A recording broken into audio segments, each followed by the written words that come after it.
नमस्कार दोस्तों, स्वागत है आप सबका आज के इस सेशन में। Solid state text book exercise last section. तो जो बोर्ड वाले बच्चे हैं उनके लिए ये मोर देन सफिशिएंट सीरीज है। यानी आप किसी भी बोर्ड की तैयारी कर रहे हो, मैंने आपको सारे जो टॉपिक थे जो बोर्ड के लिए रेलिवेंट थे वो अलॉन्ग विद सारे क्वेश्चन जो एनसीईआरटी के आपके इंटेक्स वाले थे और टेक्सचुअल आज ले रहा हूं, और फिर प्रीवियस वाले एक साथ ले लूंगा जो बोर्ड में आए थे। देखो, अब कुछ बच्चों ने ग्रुप में डाला, सर वॉइड्स के बारे में डिटेल पढ़नी है बाबूलाल, वॉइड्स के बारे में डिटेल जेई वाले क्लास में दे रहा हूं।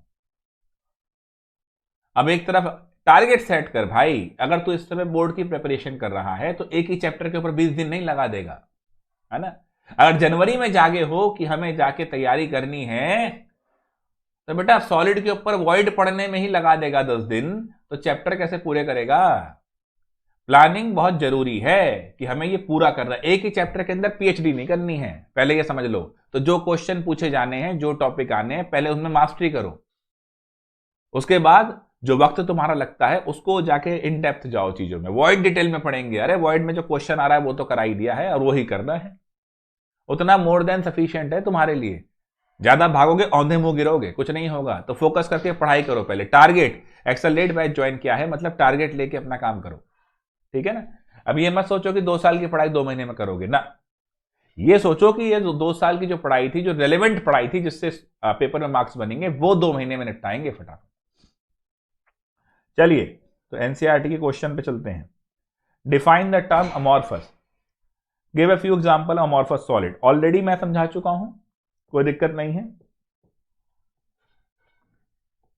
आंसर 1, ठीक है भाई साहब। जो बच्चे बायोलॉजी वाले हैं उनको मार्फोलॉजी वर्ड तो पता ही होगा। Morphology means study of external appearance, किस तरह का स्ट्रक्चर है। फिक्स्ड एक स्ट्रक्चर होता है लोगों के पास, और जिसके पास ये फिक्स्ड स्ट्रक्चर ना हो, इरेगुलर हो, उसे कहेंगे एमॉर्फस। तो आप सिंपल लिख सकते हो कि अमॉर्फस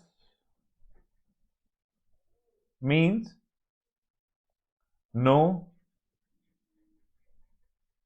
रेगुलर स्ट्रक्चर। भाई इरेगुलर स्पेसिस हैं, ये सब है जो हमने अमॉर्फस में पढ़ा था। अब अगर मैंने आपको जो डेफिनेशन बताई थी और आपने वो देखी है, तो सच solid has short range of order, and for example glass सबसे बढ़िया एग्जाम्पल है इसका। सूडो सॉलिड है जी, सूडो सॉलिड। सूडो सॉलिड मतलब, अरे भाई साहब रेंज ऑफ ऑर्डर होगा तो एसोसिएशन फोर्सेस स्ट्रांग होंगी, इसमें नहीं है, तो ये शॉर्ट रेंज ऑफ ऑर्डर है। और सूडो एक तरह से देखा जाए ना तो ट्रू सॉलिड नहीं है। ग्लास ले लो और प्लास्टिक ले लो, रबड़ ले लो, दो बहुत है, खत्म, ज्यादा टेंशन लेनी नहीं।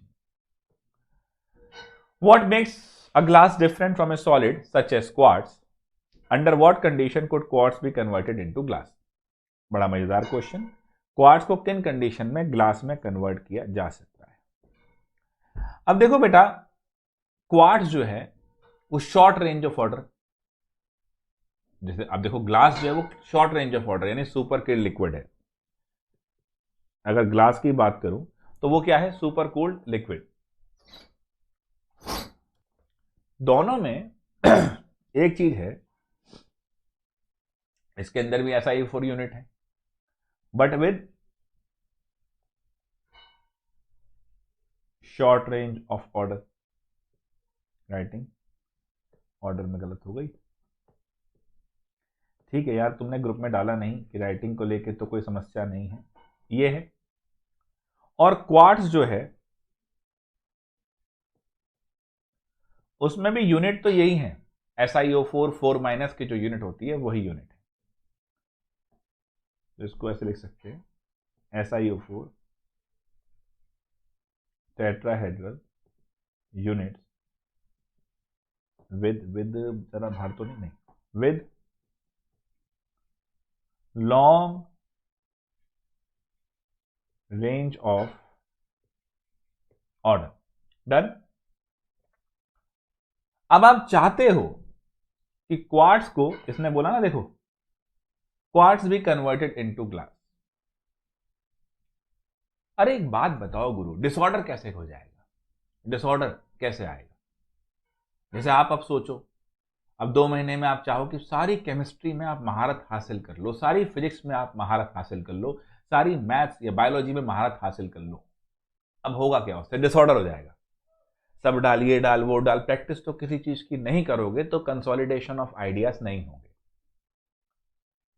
तो वैसे यहां करेंगे हम क्वार्ट्स को, अचानक से हीट करेंगे क्वार्ट्स को, अचानक से हीट। जब तुम एकदम अचानक से जोश में आ जाते हो ना कि भाई साहब हम दुनिया हिला देंगे, अब एक ही दिन में फोड़ देंगे केमिस्ट्री, ओए होए होए, एक मोटिवेशनल लेक्चर देखा, फोड़ देंगे आज। नहीं, ऐसे नहीं फूटता भाई, तू फूट जाएगा। वो यूट्यूब पे बहुत मस्त लगता है, वो हल्ले गुल्ले में बहुत शानदार लगता है, प्रैक्टिकली कोई वैल्यू नहीं है उसकी। डिसाइड करना है, बहुत प्रॉपरली डिसाइड करो।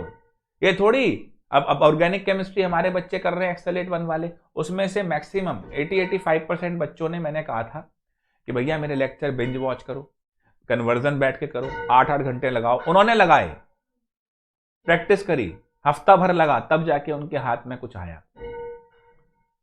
और कुछ बच्चे सोच रहे थे कि अचानक से जादू की छड़ी घूमेगी, कोई आएगा और मजा बांध देगा। ऐसे नहीं होता गुरु, you have to do it. नहीं तो क्या हालत होगी जो क्वार्ट्स की होगी। अब हमने अगर क्वार्ट्स को when heated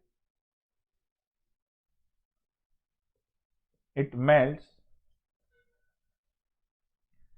and then if it suddenly cools down, it will become irregular in shape or it will become short range of order हो जाएगा, तो क्लास बन जाएगा। It can be converted into glass. ये आनंद है। हुआ क्या भाई साहब, अचानक से जोश में आए, आज तो हम फोड़ देंगे। सर जी ने जो है ये नहीं बताया, इसको करना है, वर्ड्स को डिटेल में जाना है, ये तूफान मचाना है। अरे जो बता रहा हूं पूरे एक्सपीरियंस से बता रहा हूं, और उसकी डेफिनेशन, उस पर क्वेश्चन ही बनेंगे। और क्वेश्चन तुम करोगे नहीं, क्योंकि फिलॉसफी क्या है, ये चीज अटक गई है जी, इसको पहले करेंगे। अरे भाई साहब क्वेश्चन करो, मजे ना लो।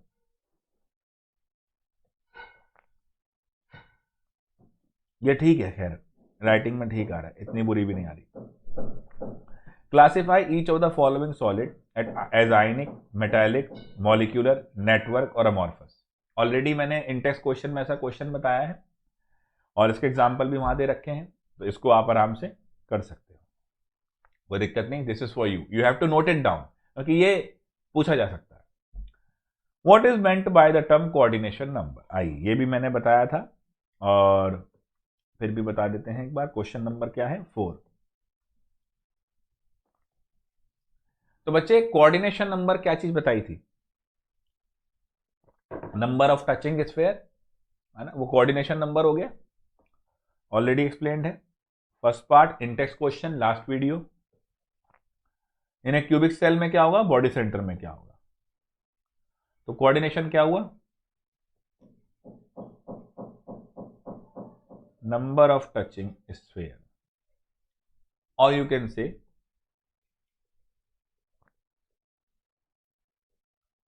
Surrounding sphere. अगर ये डेफिनेशन आती है तो 1 मार्क की आएगी, इतने मोर देन इनफ है लिखनी। अच्छा जी, अब आ जाओ किस किस की भला, क्यूबिक क्लोज में और बॉडी सेंटर में। क्यूबिक क्लोज में और बॉडी सेंटर में। क्यूबिक क्लोज में कोऑर्डिनेशन नंबर 12 का रखो, बॉडी सेंटर में 8 का रखो।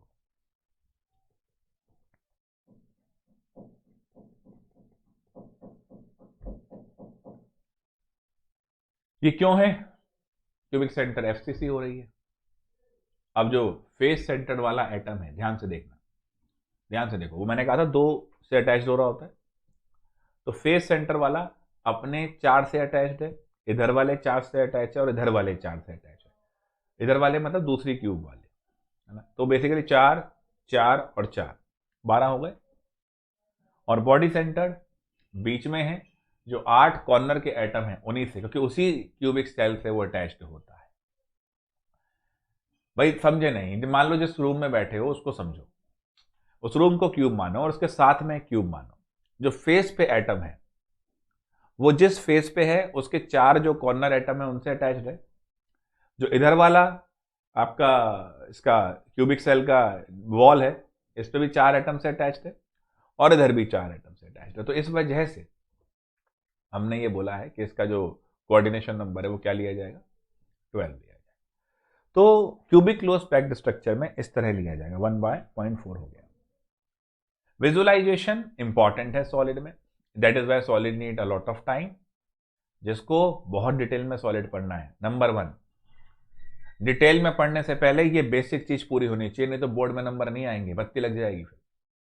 तो पहले ये सारा पूरा करो, फिर मेरे जेई वाले सेक्शन की तरफ मूव कर जाना, वहां सॉलिड फुल डिटेल है। बट ये ध्यान रखना बैलेंसिंग आपकी है, बैलेंसिंग पे मैं नहीं देख रहा, वो आप देखोगे, आपकी बैलेंसिंग है कि तीनों सब्जेक्ट पूरे करने हैं, वो आप देखो। फुल डिटेल पढ़ना है, फुल पढ़ो। मैंने बोर्ड वाले सेक्शन में जो बोला है इतना पहले बोर्ड के लिए पूरा होना चाहिए, बाकी बादशाही करते रहो कुछ भी। How can you determine the atomic mass of a unknown metal?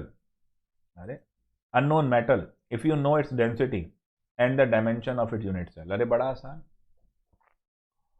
Atomic mass निकालने के लिए डेंसिटी का फॉर्मूला पेल दूंगा।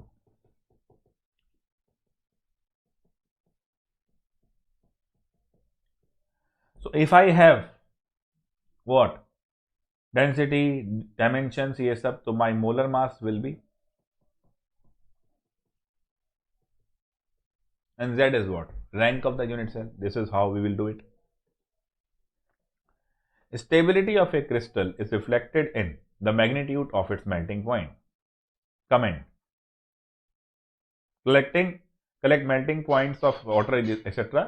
Intermolecular forces between these molecules. बच्चों, it's pretty easy. More the melting point. Comment करने के लिए एक लाइन है बस,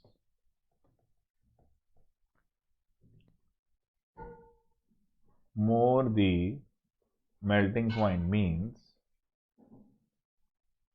more will be the association forces. Clear है? तो भाई कह रहा आपसे, एक मिनट, राइटिंग सही है? मस्त। एक बार बता दो यार, अपनी टेंशन खत्म हो जाएगी ग्रुप में कि सर आपकी राइटिंग पल्ले पड़ रही है। देखो गुरु, हम कॉन्सेप्चुअली आपको बहुत इंप्रूव करना चाहते हैं, राइटिंग में हमारी थोड़ी सी कमी है। अब उसको सुंदर करने बैठते तो एक माइंड में एक अलग सी कॉन्शियस, कहते ना वो, एक अलग सी टेंशन हो जाती है। तो ध्यान रखिए, कहता है collect melting point of solid water, ethyl alcohol, diethyl ether and methane. Water, ethyl alcohol, diethyl ether and methane. ध्यान रखो भैया, पानी के अंदर एच बॉन्डिंग सबसे सॉलिड, तो मेल्टिंग पॉइंट इसका जो है सबसे बढ़िया। फिर अल्कोहल में अच्छी एच बॉन्डिंग, सेकंड नंबर पे इसका। डेटा कलेक्ट करने की तो तुम्हें वहां कोई जरूरत नहीं पड़ेगी, तुम्हें तो खाली कंपेयर करना होगा। एच बॉन्डिंग का भी मैंने अपने ऑर्गेनिक वाले वीडियोस में द्वारा जिक्र किया है, और बॉन्डिंग जब द्वारा होगा आफ्टर योर बोर्ड्स 11th के सिलेबस में तो और अच्छे से ये हो जाएगा। बताया ये जाता है कि वाटर के एक मॉलिक्यूल में 4 एच बॉन्ड बनते हैं, अल्कोहल में एक कम हो जाता है, बिकॉज एक पोलर एच कम हो जाता है। तो सबसे बढ़िया एच बॉन्ड। अरे भैया मेल्टिंग पॉइंट, अरे देखो तुम्हारी मेरी दोस्ती मजबूत कब होगी? जब एसोसिएशन ज्यादा होगा। एसोसिएशन कमजोर हो गया तो दोस्ती भी कमजोर हो जाएगी।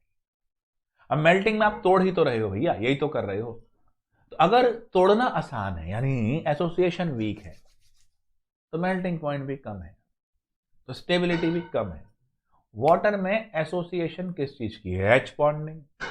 मेरे भाई वाटर में सबसे परफेक्ट एच बॉन्डिंग है, तो फिर अल्कोहल में, फिर ईथर में। और ये गुरु तो बैठे ही नहीं, ये तो पोलर भी नहीं लग रहे। अरे वो नहीं है ना यार, बस खत्म। डेटा बेटा की जरूरत है नहीं तुम्हें, वहां पर भी कोई डेटा तो तुम्हें मिलना नहीं। राइटिंग ठीक।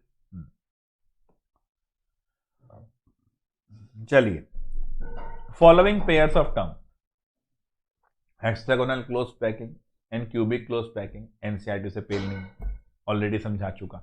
Crystal lattice and unit cell, 3D space form by the repetition of what, repetition of unit cells. और यूनिट सेल्स क्या है, small unit which repeat themself to form a crystal lattice. तो ये यहां तक होता हुआ। अगला सवाल जो था हमारा, टेट्राहेड्रल वाइड, ऑक्टाहेड्रल वाइड। जो टेट्राहेड्रॉन से कवर हो जाए वो टेट्राहेड्रल वाइड, जो ऑक्टाहेड्रॉल से हो जाए वो ऑक्टाहेड्रल वाइड। ज्ञान इतना है बस, और कोई टेंशन नहीं है भाई। ये वर्ड ऑलरेडी लिखवा चुका हूं तो जरूरत नहीं दोबारा लिखवाने की। How many latest point, face centre में 4, फेस सेंटर टेट्रागोनल और बॉडी सेंटर, है ना। अब देखो जरा, बहुत आसान आसान चीजें हैं, कोई ज्यादा खास दिक्कत नहीं भाई। फेस सेंटर क्यूबिक या टेट्रागोनल तुम्हारे में कोई समस्या नहीं है, इसकी बोर्ड के पॉइंट ऑफ व्यू से कोई समस्या नहीं है। दोनों में आप 4 लेके चलो, बॉडी सेंटर में 2 लेके चलो। जेई वाली क्लास में थोड़ा सा डिफरेंस होता है क्योंकि प्लेन में क्या चेंज आ रहा है वो बता दिया जाएगा। यहां तुम्हारा एससीसी आ जाए तो 1, बीसीसी आ जाए तो 2 और एफसीसी आ जाए तो 4। नमस्ते, कोई टेंशन नहीं। 1.9, अच्छा जी, the basis of similarities and differences between metallic and ionic crystal. Similarity दोनों में क्या है बेटा, चार्ज पार्टिकल मूव करते हैं, कंडक्टिविटी ठीक ठाक रहती है, ये सिमिलैरिटी है। तो यू कैन राइट, हम किस पे थे, 1.9।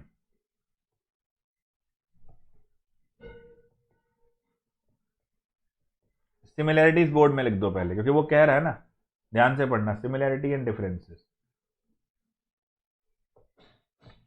आयनिक से मेटालिक लिख लो बेटा। तो दोनों में कैसा है, both contains charged particle, so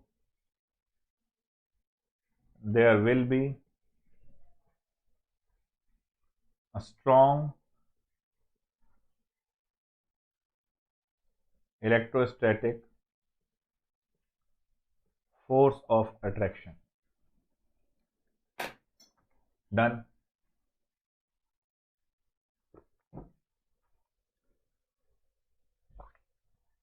अब देखो बेटा,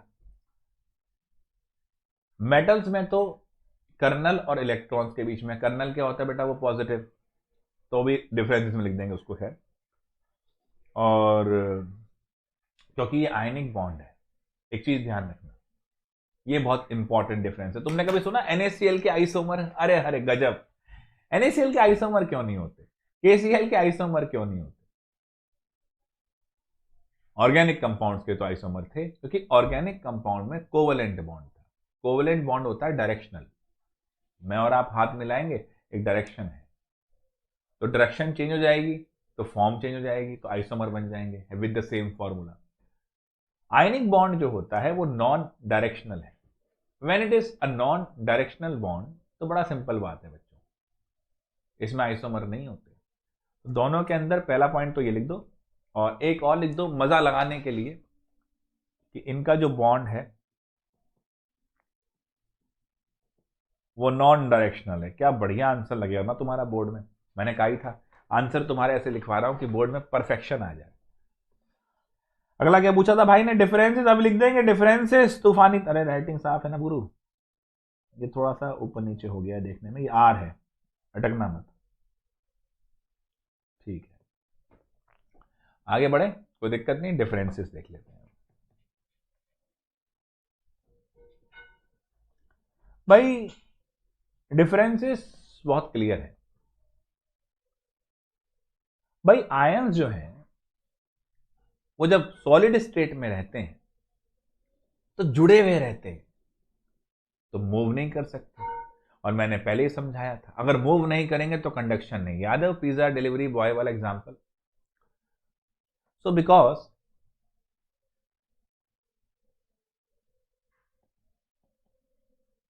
इन आयनिक crystal, writing, ions are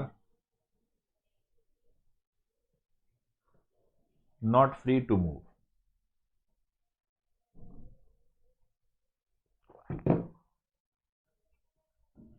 so they conduct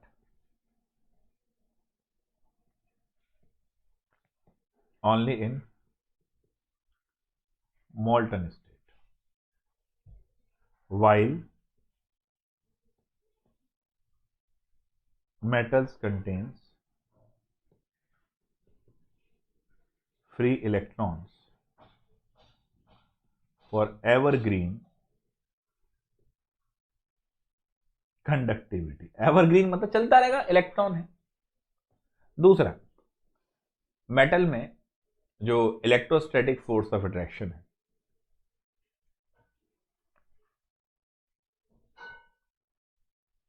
the electrostatic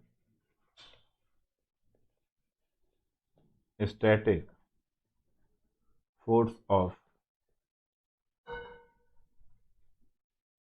attraction will be between, लिखते चल भाई, सुन भी जा, लिख भी ले, हाथ के हाथ हो जाएगी तैयारी। Will be between positive charge kernels and electron, but in ionic crystal it is between two different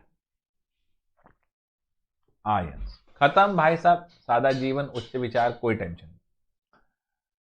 अब आ जाओ अगले सवाल की तरफ। Packing efficiency already explained. Silver crystallizes in FCC lattice, है ना। If edge length of the cell is this and density is this, calculate the atomic mass of silver। Density का formula सीधा जाएगा, कोई दिक्कत नहीं है।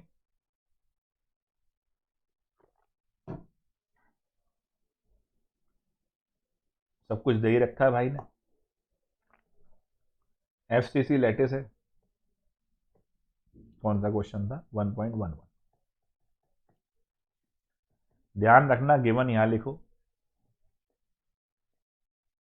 टू कैलकुलेट यहां लिखो। गिवन है एफसीसी लैटिस एज लेंथ, तो z हो गया 4, because it is an FCC lattice. लिख देना बोर्ड में।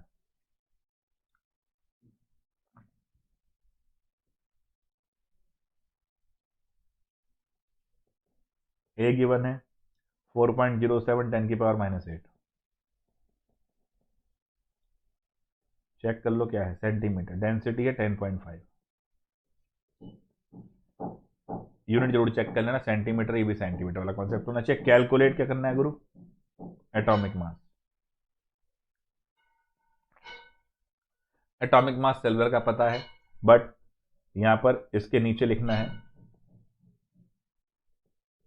Formula used.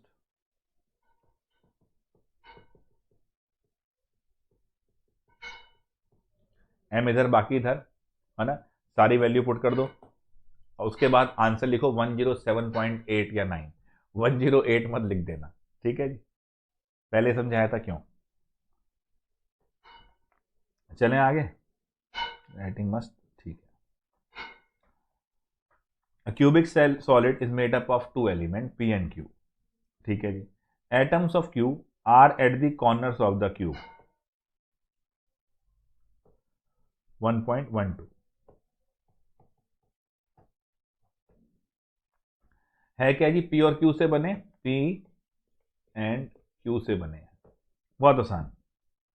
Q जो है वो कॉर्नर्स ऑफ द क्यूब पे है ना, तो कॉन्ट्रीब्यूशन ऑफ Q कितना हो गया 1/8, और कॉर्नर पे कितने होते हैं 8, तो 1। और P at body centre full contribution होता है, तो P1 Q1, ये फॉर्मूला हो गया। कोई दिक्कत भाई साहब। अब यहां पर एक चीज ध्यान से समझना, कोऑर्डिनेशन नंबर यहां ये पूछा जा रहा है।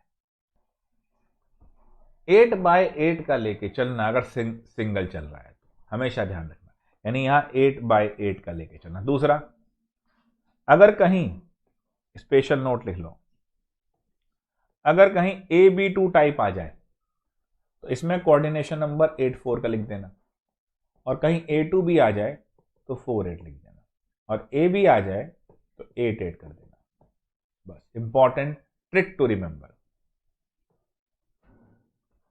अगला है niobium crystallizes in body centre cubic structure, density दे रखी है, एटॉमिक रेडियस निकालनी है ना, एटॉमिक मास भी दिया हुआ है, खत्म। एटॉमिक रेडियस तो वैसे आ जाएगी, मास वास की क्या जरूरत पड़ रही है, बीसीसी है, √3/4 है।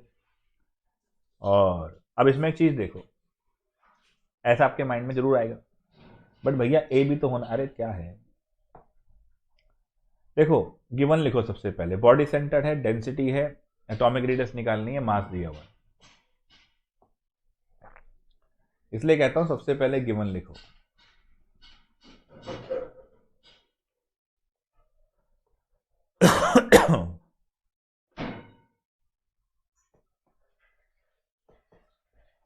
आपको दे रखा है बॉडी सेंटर, डेंसिटी और मास।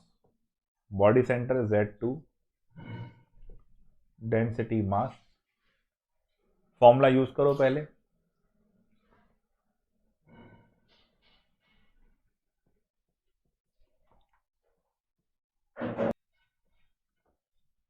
करना क्या है, हमें क्या निकालना है, हमें निकालना है एटॉमिक रेडियस, जो कि होगी बॉडी सेंटर के लिए ये, ए यहां से निकालो,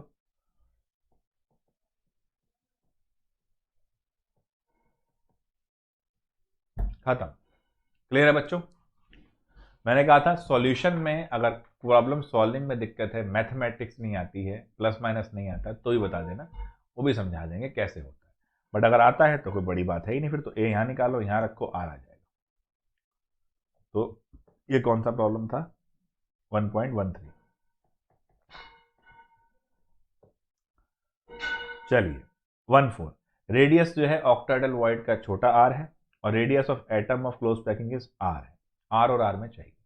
अभी लो देखो 1.14, अगर मोटा मोटा देखा जाए तो लेयर्स बनती हैं, बीच में ये वॉइड आ जाता है,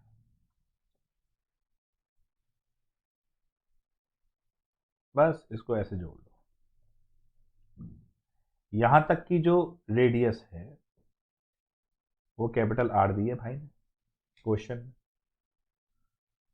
रेडियस जो है ये भी आर दी है, और ये वाली जो है जो वॉइड की है ये स्मॉल आर दी है। करना कुछ नहीं, बहुत हलवा चीज है, इसको ए ले लो, इसको बी ले लो, इसको सी ले लो, और ये क्या हो जाएगी बेटा, ये भी आर है, ये भी आर है, तो पाइथागोरस लगा देंगे, पाइथागोरस, बस भाई A C square is equal to A B square B C square. अरे क्या हुआ, रुक गया फिर से भाई, आ गया,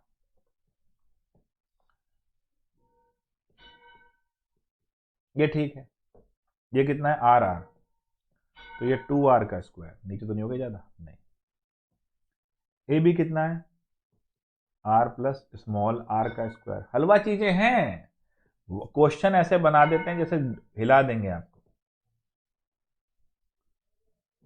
अब क्या करें जी, कुछ नहीं, टेंशन क्या है इसमें, अगर देखा जाए तो ये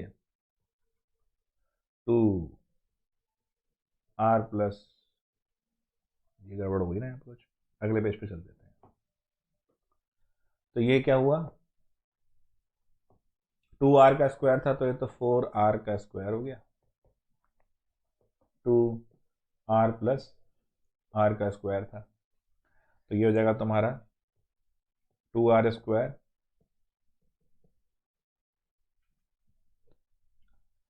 अब ये हमें स्क्वायर हटाना है मान लो, तो 2 can be written as √2 into √2, या इसका स्क्वायर कर दोगे, इसका हट जाएगा, √2 हो जाएगा, सिंपल, जैसे मर्जी समझ लो। तो ये √2 आर, आर प्लस आर, दोनों बात से समझा दिया मैंने। या तो ये भाई बेसिकली यहां पर अंडर रूट कर दो, यहां पर अंडर रूट कर दो, इसका स्क्वायर गया, इसका स्क्वायर गया, और ये हो गया, या 2 can be written as this, तो ऐसे कर लो। क्लियर है भाई साहब? अब इन दोनों का रिलेशन चाहिए था, तो अब क्या करेंगे, √2r minus r is equal to r, है ना। तो √2 कितना होता है 1.414 आर माइनस आर आर, तो 0.414 r is equal to r, खत्म। ये रिलेशन हो गया। क्या करा मैंने, कुछ नहीं, ये वॉइड था, ये उसकी रेडियस है और ऐसे है। अब मैं ऑक्टाहेड्रल वॉइड पे इतिहास रच दूं, उससे मतलब नहीं है अगर मुझे ये क्वेश्चन नहीं आता तो, और ये क्वेश्चन आता तो इतिहास का मतलब नहीं है। इतनी सी बात कह रहा हूं मैं आपसे। वो या तो ये रेडियस पे निकालने का देगा जो मैंने आपसे डेरिवेशन पूरी करा दी इस आंसर के अंदर। तो मैं यही कहता हूं, तसल्ली रखो, जो बता रहा हूं उसको फोकस करो, वो अच्छे से आना चाहिए। इस समय इतिहास जानते हो, भूगोल जानते हो, उसका इससे मतलब नहीं है, आंसर निकालना आता है, और जो प्रॉपर कॉन्सेप्ट्स हैं उसको अच्छे से समझ पाए हो, बस इतनी सी बात है। काहे इतना परेशान होते हो। अगला है copper crystallises into an FCC lattice with cell edge density, बस देख रहे हैं आप, सीधा सीधा फॉर्मूला है। और बोर्ड के अंदर सॉलिड में न्यूमेरिकली क्या बन रहा है, या तो डेंसिटी पे बन रहा है, या पार्टिकल वहां फेंका उसका बता दो, या वो एनआईओ वाला मैंने दिया था उसको देख लो। अगला क्वेश्चन है 1.16 एनालिसिस शोज, ये मैं ऑलरेडी क्लास में समझा चुका हूं, कैसे आपका नॉन स्टोइशियोमेट्रिक डिफेक्ट में मैंने ये समझाया था, यही एग्जांपल लिया था। सेमीकंडक्टर बता दीजिए, पी एन एन टाइप हो गए, ये भी ऑलरेडी समझा चुका क्लास में, वही लिखना है इसके अंदर, बस और कुछ नहीं है। अच्छा जी, non stoichiometric cuprous oxide Cu2O can be prepared in laboratory. In this oxide copper to oxygen ratio is this slightly less than, can you account the substance P type.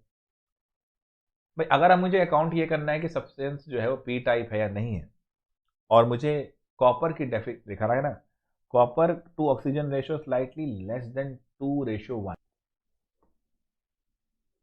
अब देखो जरा, अरे काम किया, इस लाइन को अगर ध्यान से पढ़ लोगे कि कॉपर, अरे यहाँ लिखा नहीं जाता, कॉपर, क्वेश्चन नंबर क्या है 1.18,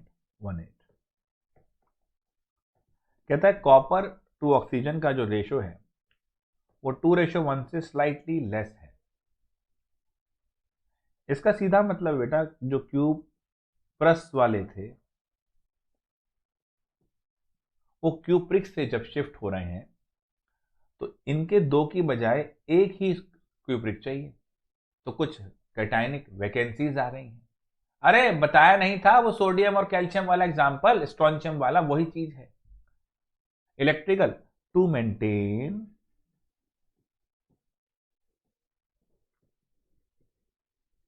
electrical neutrality.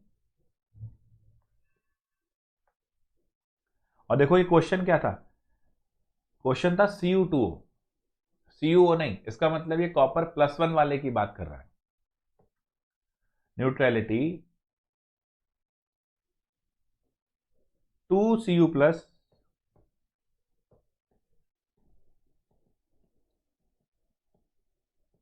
will be replaced by 1Cu+2, बस खत्म। which can leads to cation vacancies.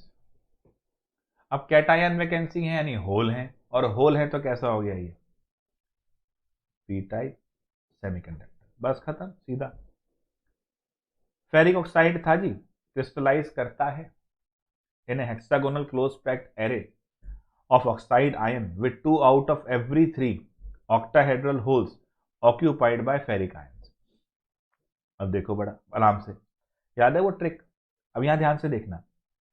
Oxide ion तो hexagonal close packed array of oxide ion, यानी ये तो एटम हो गए, और 2 out of every 3 octahedral holes occupied by ferric ion.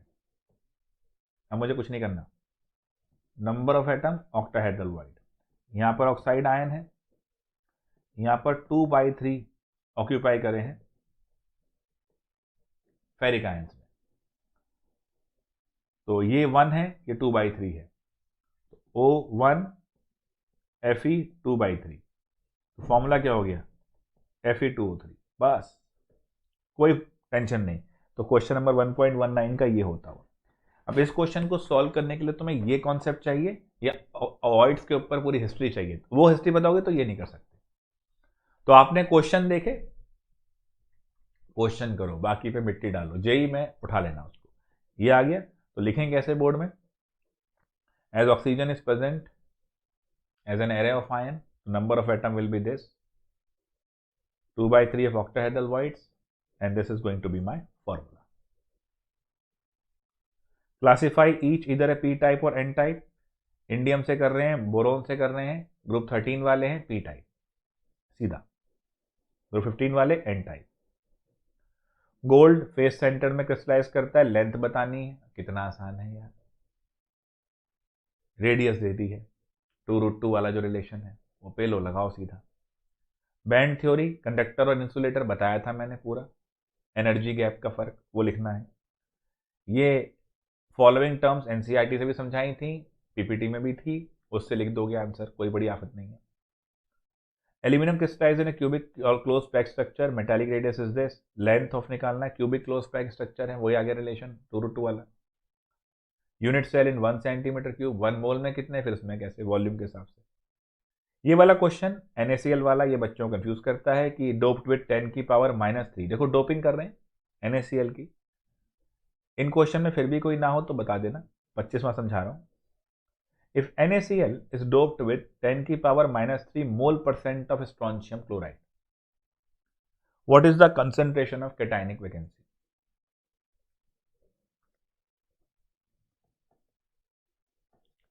(10⁻³ mole percentage है कैटायन का।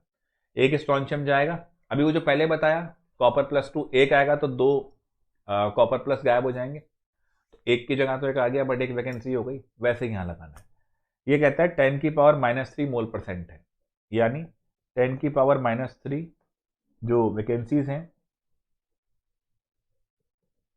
इन 100 मोल, बस इतनी सी बात है।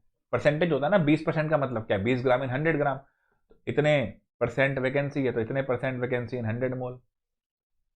सो इन 1 मोल कितना हलवा सवाल था, कितना हो जाएगा जी, 100 में इतनी है, इतनी, यानी 10⁻⁻5। बस अब नंबर ऑफ वैकेंसी निकालनी है, इन 1 मोल इतनी है तो इसको मल्टीप्लाई कर लो एवोगैड्रो नंबर से, मतलब वर्ड में छिपा है कि इतना है कंसंट्रेशन ऑफ कैटायनिक वैकेंसी निकालनी है, तो मोल परसेंट दे रखा है, तो 100 मोल में इतनी, 1 मोल में कितनी, 1 मोल में निकाल ली, वही है कंसंट्रेशन। कंसंट्रेशन कैसे निकालते हो, फॉर 1 मोल, और ये भी सारी डेफिनेशंस आपको ऑलरेडी मैंने एनसीईआरटी में और अपनी पीपीटी में बता दी है। तो यहाँ पर एनसीईआरटी के ये सवाल समाप्त होते हुए बैक एक्सरसाइज वाले, अब सॉलिड के जो वो लेक्चर थे सारे वो देखने हैं, इंटेक्स क्वेश्चन मैंने सारे डिस्कस करे हैं और टेक्सचुअल कर लिए हैं। कोई आपसे अभी भी ना हो आप वो बता दीजिएगा, उसको फिर से रिपीट कर देंगे, ग्रुप में वही डालना, फालतू बकवास मत करना, मैं देखूंगा ही नहीं फिर ग्रुप, ठीक है, टाइम नहीं खराब करता मैं भी। तो आप लोग क्या करेंगे, जो आपके क्वेश्चन हैं वो जो आपको अटक जाए वो बताना, अगले सेशन में प्रीवियस क्वेश्चन को देखा जाएगा, वो लेकिन वीकेंड पे आएगा।